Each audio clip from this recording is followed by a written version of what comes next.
ఎడారిలో సెలయేర్లు. మే 10. నమ్మకము నాకు లేని ఎడల నేనేమవుదును? కీర్తనలు 27:13.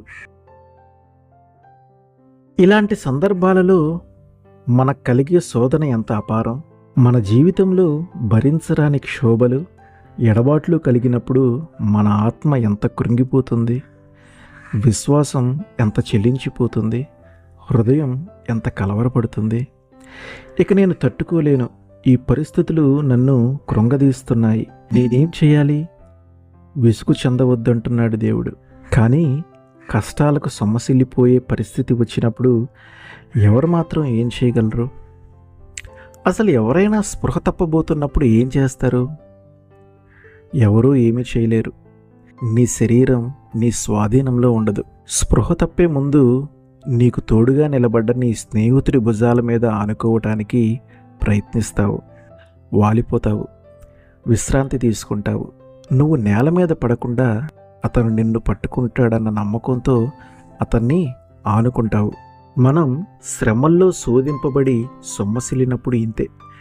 బలవంతులై ధైర్యంగా ఉండండి అని కాదు దేవుని సందేశం.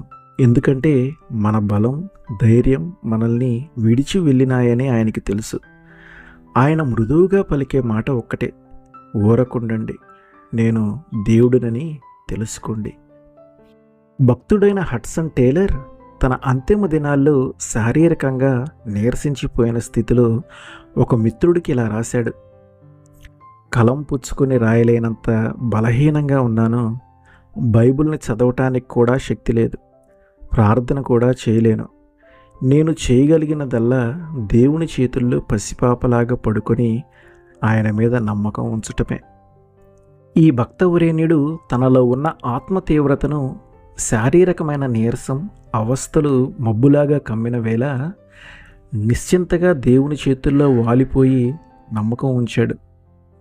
దేవుని బిడ్డలారా, దేవుడు మనల్ని అడిగేది కూడా ఇదే. శ్రమల అగ్నిజ్వాలల్లో నువ్వు సొమ్మసిల్లిపోయినప్పుడు లేని ఓపిక, శక్తి తెచ్చుకోవటానికి నువ్వు ప్రయత్నించనక్కర్లేదు. ఆయన దేవుడని గుర్తించి అన్నీ ఆయనకు అప్పగించి నిశ్చింతగా ఉండటమే. ఆయన నిన్ను ఆదుకుంటాడు, క్షేమంగా ఒడ్డుకి చేరుస్తాడు.